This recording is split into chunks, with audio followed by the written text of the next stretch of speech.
नमो अरिहन्ताणं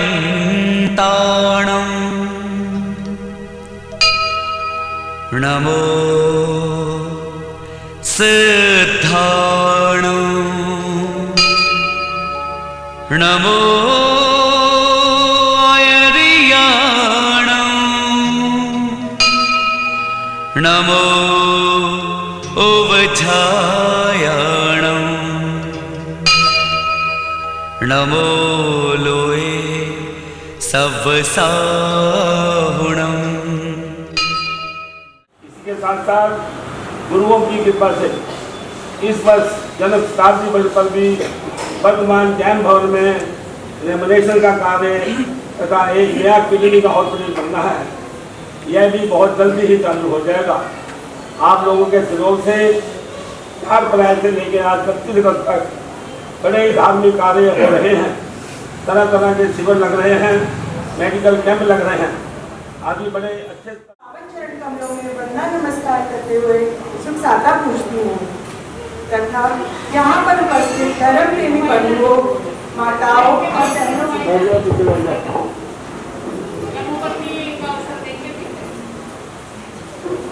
बहनों को सादर जय जिनेन्द्र करती हूँ। शील शीले सर्प न आभड़े, शीले शीतल आग, शीले अड़िकड़ी केसरी, भय जावे सब भाग। शील वो दौलत है जिसके आगे संसार की सभी दौलतें फीकी पड़ जाती हैं। ये वो राह है जो इंसान को भगवान तक ले जाती है। हमारे इतिहास में ऐसे बहुत से उदाहरण भरे पड़े हैं जहाँ शीलवान इंसानों के आगे स्वर्ग भी झुक गए। सीता, अंजना, सोमा, चंदनबाला, ये सभी उन सतियों के नाम हैं जिनके शील की महिमा हमारे सभी शास्त्र बताते हैं। जिनके शील पर जब भी उंगली उठी तब देवताओं का आसन भी कंपायमान हो गया। बड़ी है शील की महिमा, बड़ा ही शील पावन है, बड़ा ही शील पावन है। ये है तो मृत्यु है, अगर ये है तो जीवन है, अगर ये है तो जीवन है। आज हम आपके सामने शील की साक्षात प्रतिमा सुभद्रा सती की लघु नाटिका प्रस्तुत कर रहे हैं। वह शील संपन्न महान नारी कपट का शिकार होकर विधर्मी घर की बहू बन गई। उसके पति ने कपट श्रावक बनकर उससे धन के लोभ में शादी कर दी और कुछ समय बाद ही उसके ससुराल वाले अपने असली रूप में आ गए। उसे धर्म ज्ञान से वंचित करने लगे। उस पर गलत आरोप भी लगाए गए, परंतु उसने सब कुछ सहते हुए अपने शील का प्रमाण दिया और अंत में प्रभु चरणों की परम उपासिका बनी। यही सारा दृश्य हम आपके सामने ला रहे हैं। सबसे पहले हम नाटिका के किरदारों से आपका परिचय करवा रहे हैं। सुभद्रा की भूमिका निभा रही हैं श्रीमती टीना जैन, वाइफ ऑफ श्री अरिहंत जैन। सुभद्रा की माता जी मालिनी की भूमिका निभा रही हैं श्रीमती प्रीति जैन, वाइफ ऑफ श्री प्रमोद जैन। सुभद्रा के पिताजी श्री जिनदास जी तथा चंपापुर के मंत्री की दोहरी भूमिका निभा रहे हैं श्री प्रमोद जैन। सुभद्रा की सास की भूमिका निभा रही हैं श्रीमती प्रियंका जैन, वाइफ ऑफ श्री दीपक जैन। सुभद्रा के पति बुद्धदास की भूमिका निभा रही हैं श्रीमती राशि जैन, वाइफ ऑफ श्री पंकज जैन। सुभद्रा की ननद की भूमिका निभा रही हैं श्रीमती ममता जैन, वाइफ ऑफ श्री दीपक जैन। घोषक की भूमिका निभा रही हैं श्रीमती कुंदन जैन, वाइफ ऑफ श्री रजत जैन। नंदीश्वर सेठ तथा राजा की दोहरी भूमिका निभा रही हैं miss Ishika Jain, daughter of Shri Vipin Jain. कोतवाल की भूमिका निभा रही हैं miss Ayushi Jain, daughter of Shri Sanjay Jain. Champapur की औरतों की भूमिका निभा रही हैं miss Tania Jain and miss Kanika Jain. तो आइए प्रस्तुत है आपके सामने एक छोटी सी लघु नाटिका सुभद्रा सती। सुभद्रा भी धर्मनिष्ठ तथा बहुत ही सुशील कन्या है। वह अब जवान हो गई है। मंत्री जी और उनकी धर्मपत्नी मालिनी दोनों ही सुभद्रा के विवाह के लिए चिंतित हैं तथा एक धार्मिक, सभ्य तथा होनहार वर की तलाश में हैं। तो आइए प्रस्तुत है इसी चिंता में दोनों के बीच में कुछ संवाद। अपनी बेटी सुभद्रा जवान हो गई है, उसके लिए किसी योग्य वर की खोज करनी है। मुझे तो सारी रात नींद ही नहीं आती।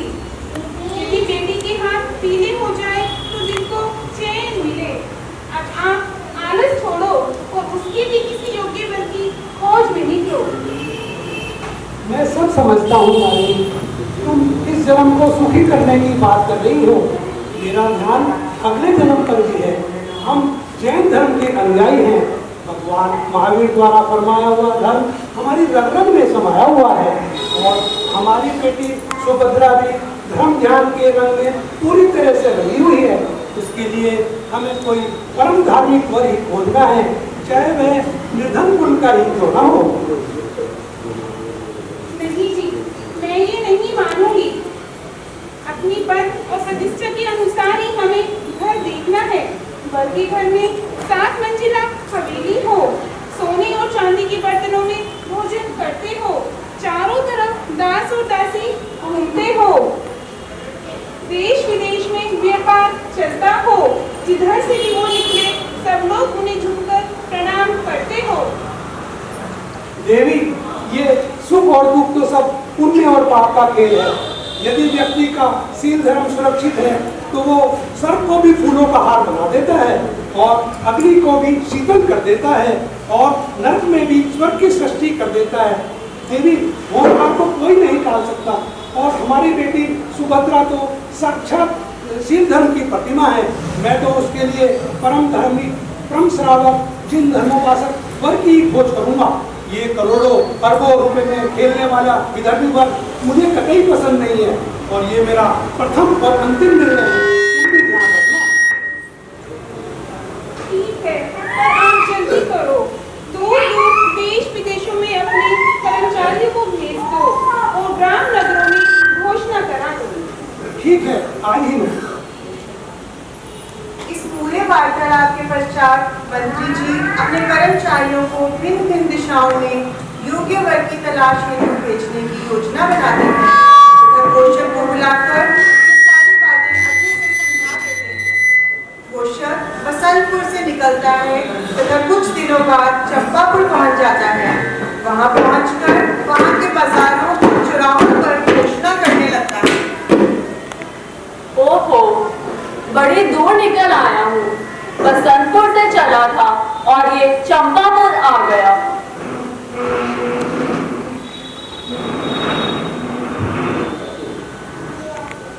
इस चौराहे पर बहुत भीड़ लगी है। चलो यही घोषणा करता हूँ।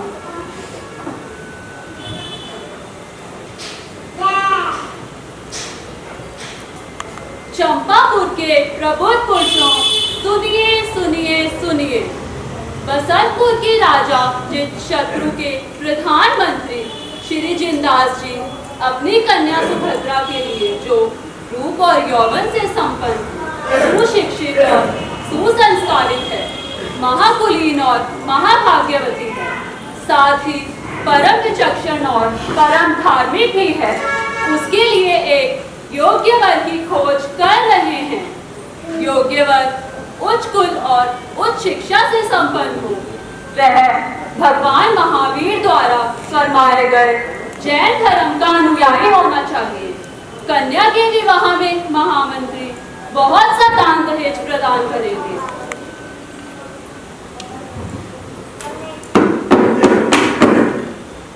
वहीं चौराहे के पास ही एक युवक बुद्धदास जो वहां से गुजर रहा था, वह यह सारी घोषणा सुन लेता है।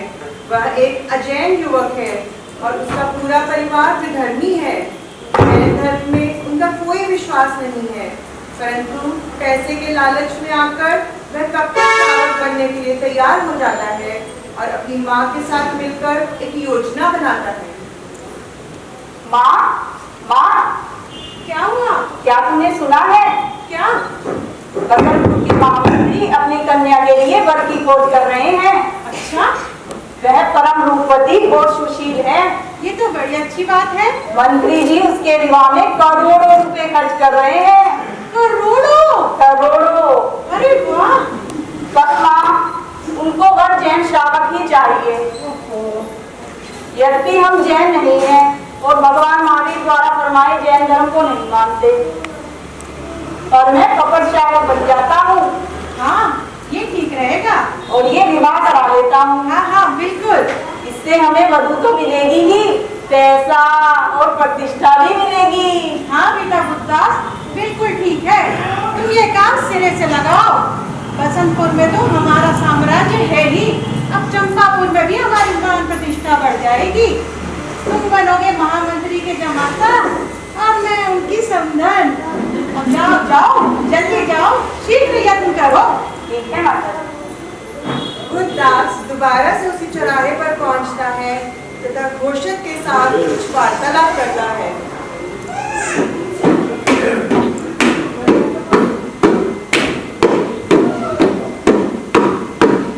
अरे घोषक, क्या बात है? बसंतपुर राज्य के महामंत्री की कन्या हेतु वर की घोषणा कर रहा हूँ। उसके लिए तो मैं भी वर योग्य हूँ। अच्छा,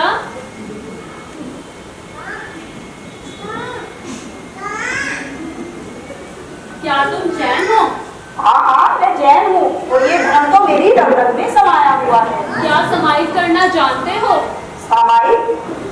सामायिक क्या होती है? 2 घड़ी तक धर्म की आराधना करना। ओ, वो तो मैं रोज सुबह और शाम करता हूँ। क्या जीव अजीव के स्वरूप को जानते हो? हाँ हाँ, मैं जानता हूँ। क्या जैन मुनियों को आहार पानी ठहराने जानते हो? हाँ हाँ, मैं सब जानता हूँ, तुम निश्चिंत रहो। चलो ठीक है, मैं महामंत्री के अनुचरों को सूचित कर देता हूँ। वे सुभद्रा के साथ तुम्हारा संबंध निश्चित कर देंगे। सुभद्रा के माता पिता बुद्धदास का सुभद्रा के साथ संबंध निश्चित कर देंगे।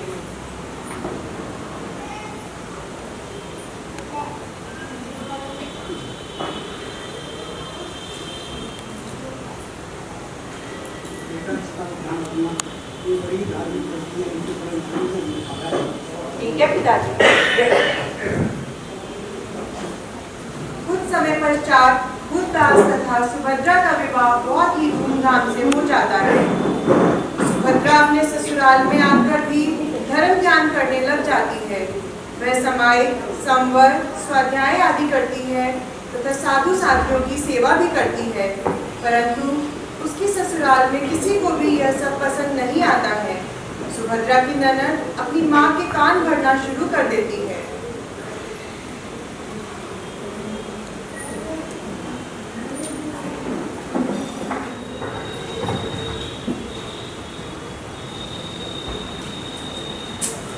अम्मा, अम्मा, क्या हुआ? ये कहाँ फंस गए हम? क्या हो गया? अरे बहू, क्या तूफान है, तूफान! क्या बात हो गई, कुछ बताई दीदी? जब देखो मुंह पे पट्टी लगाए बैठी रहती है, ये किताब खोले बैठी रहती है। जब से घर में आई है, जैन मुनियों की लाइन लगी है, लाइन। ये तो तू सही क्या कह। अधिकतर उन्हीं के साथ व्यतीत करती है। करें क्या? अरे हम तो परेशान हो गए। भला ये भी कोई धर्म है जो ना मस्ती करने दे, न इसे खाने का शौक, न मजाक करती है, न हंसती है। कुछ करा तो नहीं जा सकता। हम तो तंग आ गए हैं। हम भी तंग आ गए। अपने साथ ऐसा व्यवहार होते देख सुभद्रा बहुत दुखी हो जाती है तथा भगवान से करुण पुकार करने लगती है। हे भगवान, कर्म के खेल भी नहीं आ रहे हैं। पिताजी ने धर्मात्मा समझकर ये घर देखा था, मगर यहाँ तो अधर्म का ही साम्राज्य है। यहाँ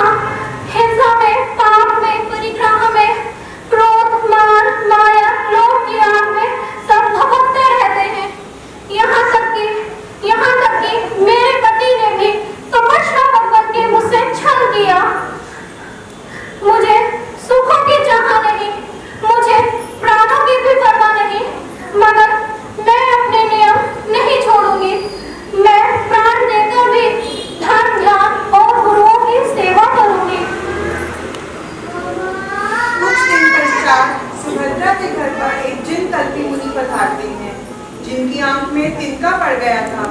जिन कल्पी मुनि खुद अपनी आंख से तिनका तक भी नहीं निकालते हैं, ऐसा उनका नियम होता है।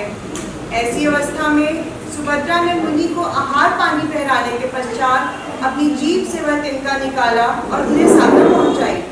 यह सब दृश्य सुभद्रा की ननद ने देखा और फिर वह किस तरह से अपनी माँ के पास आकर सुभद्रा के खिलाफ लांछन लगाती है, आइए देखते हैं।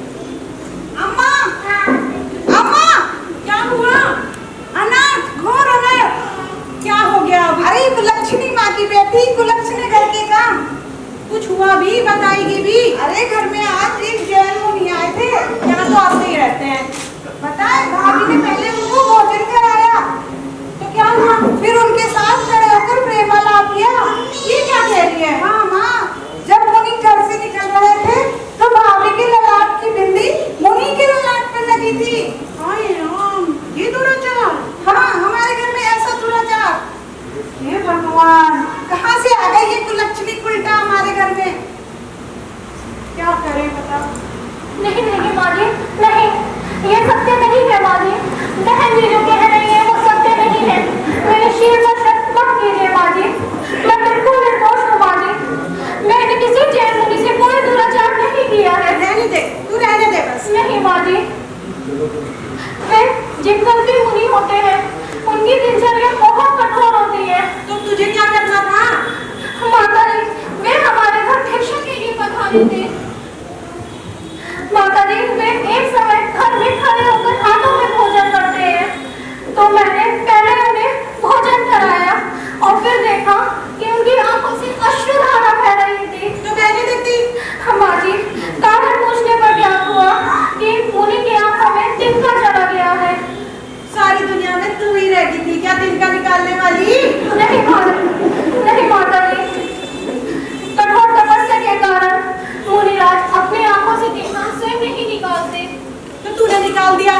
हाँ माता जी, इसीलिए मैंने जीभ से चाटकर वो तिनका निकाल दिया। शायद उसी समय मेरे ललाट की बिंदी मुनि के ललाट में लगी होगी, तो मुझे पता नहीं। माता जी, मैं बिल्कुल निर्दोष हूँ, मुझ पे शक मत कीजिए, मुझे क्षमा कर दीजिए माता जी। नहीं नहीं, मुझे तुझ पे बिल्कुल विश्वास नहीं।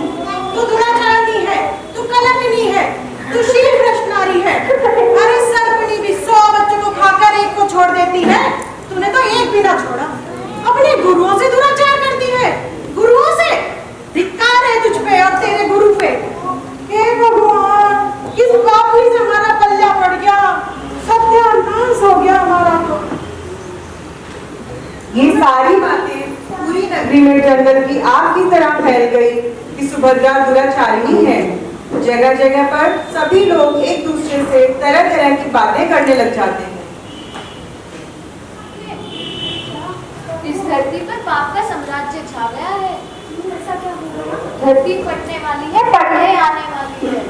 अपने चंपापुर के सेठ बुद्धदास, उनकी पत्नी सुभद्रा ने एक जैन मुनि के साथ दुराचार किया है। जैन मुनि के माथे पर बिंदी और गालों पर लाल रंग लगा हुआ था। इस कुकृत्य को हजारों लोगों ने देखा है। ये बात जंगल में, नगरी में जंगल की आग की तरह फैल रही है और सब लोग थू थू कर रहे हैं, थू थू कर रहे हैं। सुभद्रा अपने प्रभु का स्मरण करते हुए करुण रुदन करने लगती है तथा प्रभु से प्रार्थना करती है और सहायता मांगती है कि किसी भी प्रकार से उसके शील पर लगा कलंक मिट जाए तथा उसकी निर्दोषता साबित हो जाए। कितनी दुविधा। हाँ, मेरा शीलाचार कितना सुरक्षित है ये सिर्फ मैं जानती हूँ या मेरे सर्वदर्शी भगवान महावीर जानते हैं। मैंने कोई पाप नहीं किया, मेरा शील धर्म सुरक्षित है। मुझे परिवार के लोग तो मेरे विरुद्ध थे ही, मगर आज चंपापुर का चंपा मुझे खाने को दौड़ रहा है। मुझे कलंकिनी, दुराचारनी और शीलभ्रष्ट नारी कह रहा है।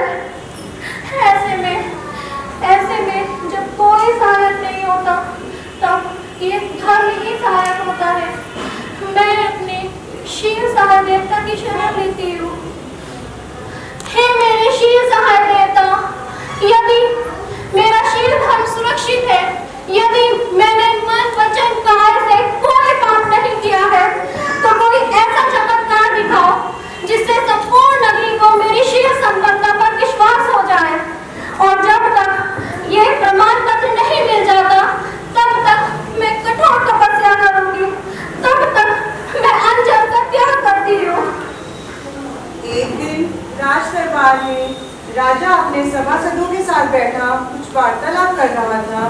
तभी एकदम से बादलों की तेज गड़गड़ाहट होती है तथा चंपा नगरी के चारों दरवाजे एकदम बंद हो जाते हैं, जो किसी भी प्रकार से खुल नहीं पा रहे हैं।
है और राजा को सारी बातों से अवगत करवाता है। महाराज, महाराज, बचाओ महाराज। मगर क्या हुआ है? रात्रि में न जाने क्या हुआ, चंपा नगरी के पूरब, पश्चिम, उत्तर, दक्षिण अचानक चारों द्वार बंद हो गए हैं।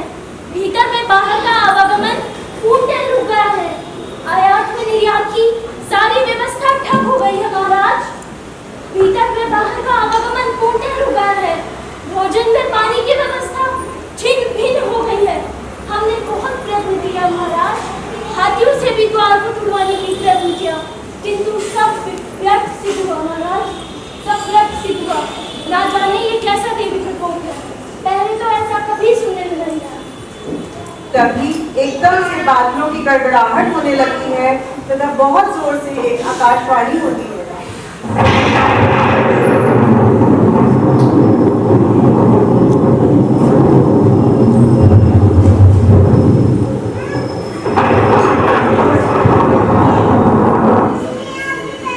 चंपापुर के नर नारियों, इस आकाशवाणी को ध्यान से सुनो।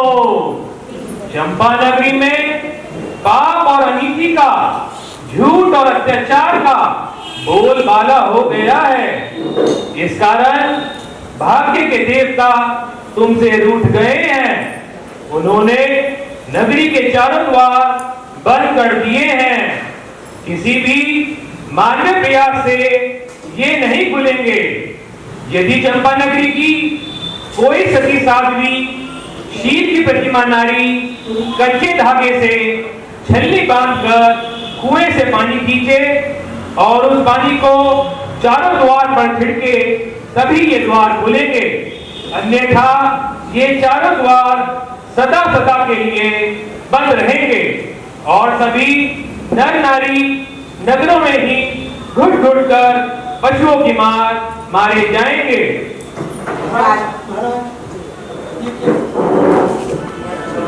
राजा और मंत्री यह सब सुनकर डर जाते हैं तथा आपस में वार्तालाप करने लगते हैं। महाराज, ये कैसी भविष्यवाणी हुई है? अब क्या होगा? अब हम क्या करें? मंत्री जी, ऐसी शील की प्रतिमा सती साध्वी की खोज करें जो ये महान कार्य करे, और राज्य की तरफ से उसे सम्मानित भी किया जाएगा। मंत्री जी पूरी नगरी में यह घोषणा करवा देते हैं तथा यह घोषणा सुनने के पश्चात नगर की औरतें इनाम और सम्मान के चक्कर में हाथ में कच्चे सूत की छन्नी लेकर कुएं में से पानी निकालने का प्रयास करती हैं।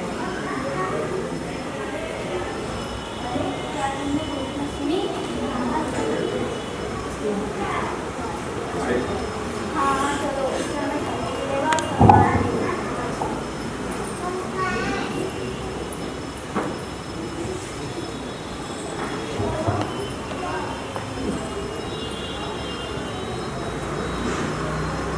सभी औरतें पानी निकालने की कोशिश तो करती हैं, परंतु सबका सूत टूट जाता है और वे सब विफल हो जाती हैं।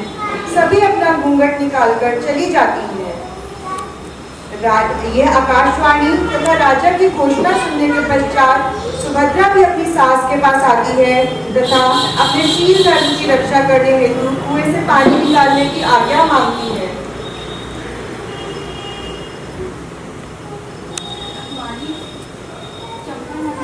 चारों दरवाजे बंद हो गए हैं। देवों ने आकाशवाणी की है, यदि कोई सती साध्वी स्त्री कच्चे सूत से बंधी छन्नी से पानी खींचे और वो पानी चारों दरवाजों पर छिड़के तो ही वे दरवाजे खुलेंगे। यदि आपकी आज्ञा हो तो मैं ये प्रयास करूं। अरे कलमुही, तू खींचेगी पानी, तू खोलेगी चंपा के द्वार। शीशे में अपनी शक्ल देखी है? सीता सती सावित्री तो तू ही है। धन्य है तुझे और तेरे कुल को। मेरे कुल पे कलंक लगा दिया, सारे जग में जग हंसाई करा दी, सारी दुनिया में टूटू करा दी। रही सही कसर और पूरी कर दे, हमारे मुंह पे कालिक ठोक दे। चुपचाप बैठ, घूंघट निकाल के बैठ जा यहाँ, कहीं नहीं जाना तुझे। नहीं माता जी, नहीं, मेरा विश्वास कीजिए, मुझे अपने शिव धर्म पर पूरा विश्वास है। मैं ये सब आपकी की प्रतिष्ठा हेतु कर रही हूँ। मुझे एक बार मौका अवश्य दीजिए, मुझे क्षमा कर दीजिए माता जी, मुझे एक मौका अवश्य दीजिए। नहीं, मुझे तुझ पर बिल्कुल विश्वास नहीं। और वैसे तूने क्या किसी की आज तक सुनी है जो मेरी सुनेगी? जो तेरे हमारी जग हंसाई और करानी है तो चलिए। सुभद्रा चरण छूकर चली जाती है तथा नवकार मंत्र का स्मरण करते हुए पानी खींचने का प्रयास करती है। नमो अरिहंताणं, नमो अरिहंताणं, नमो श्रीसिद्धाणं, नमो श्रीसिद्धाणं, नमो आयर्याणं, नमो आयर्याणं, नमो वज्रायाणं, नमो वज्रायाणं, नमो लोहे सवसाहुणं, नमो लोहे सवसाहुणं। सुभद्रा की छलनी में पानी आ जाता है तथा वह पानी छिड़ककर तीनों द्वार खोल देती है।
चंपापुर के नर नारियों, देव वाणी सुनो।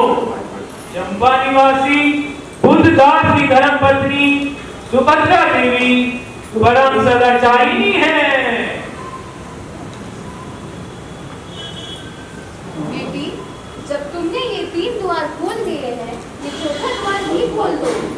नहीं महाराज, नहीं, ये चौथा द्वार मैंने इसीलिए छोड़ा है, यदि भविष्य में किसी शीलवती स्त्री के शील खतरे में होगा तो वो ही अपनी शील संपत्ति पर विश्वास कराने के लिए ये द्वार खोलेगी। ठीक है बेटी। बेटी, मुझे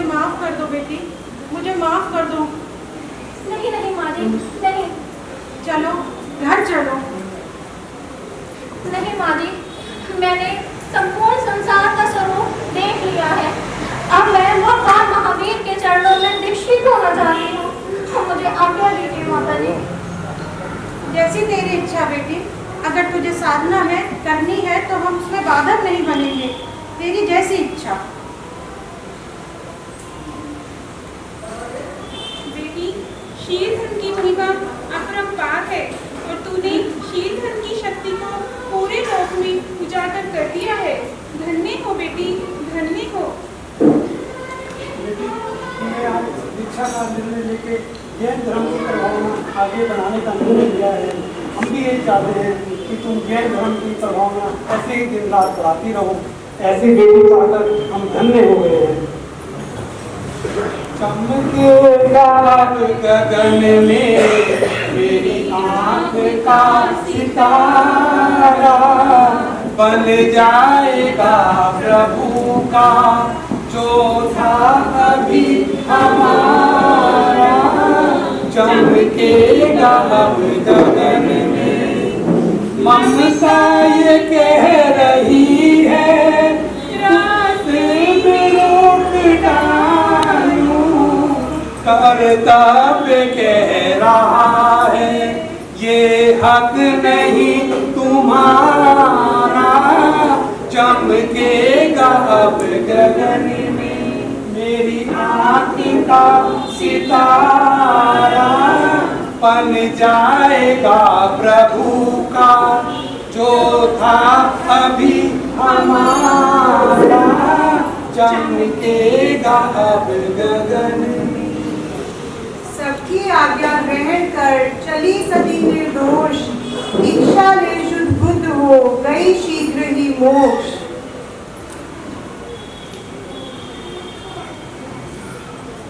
बड़ी है शील की महिमा, बड़ा ही शील पावन है, बड़ा ही शील पावन है। नहीं है ये तो मृत्यु है, अगर ये है तो जीवन है, अगर ये है तो जीवन है। बड़ी है शील की महिमा। इस प्रकार इस छोटी सी नाटिका के माध्यम से हमें यह संदेश मिलता है कि शील की महिमा अपरंपार है। शील धर्म वालों का उत्तम आभूषण है। शील सभी धर्मों में प्रमुख है। शील पालन से इस लोक में यश, कीर्ति, प्रसिद्धि तथा परलोक में स्वर्गीय सुखों की प्राप्ति होती है। जिसका शील सुरक्षित है उसे दुनिया में कोई भी ताकत हरा नहीं सकती है। भले ही शील संपन्न नारी का कुछ समय परीक्षा का हो, परंतु अंत में सफलता ही उसके कदम चूमती है। द्रौपदी, सीता, अंजना, चंदनबाला, सुभद्रा आदि कितने ही उदाहरण हमारे इतिहास में भरे पड़े हैं। देवता भी शीलवती स्त्रियों की सहायता करके उनका गुणगान करते हैं तथा शील की हमेशा विजय होती है। शील ऐसी श्रेष्ठतम सुगंध है जिसकी सुगंध देवलोक तक भी जाती है। शील रतन कोटा रतन, सब रत्नों की खान, तीन लोक की संपदा रही शील में आन। धन्यवाद।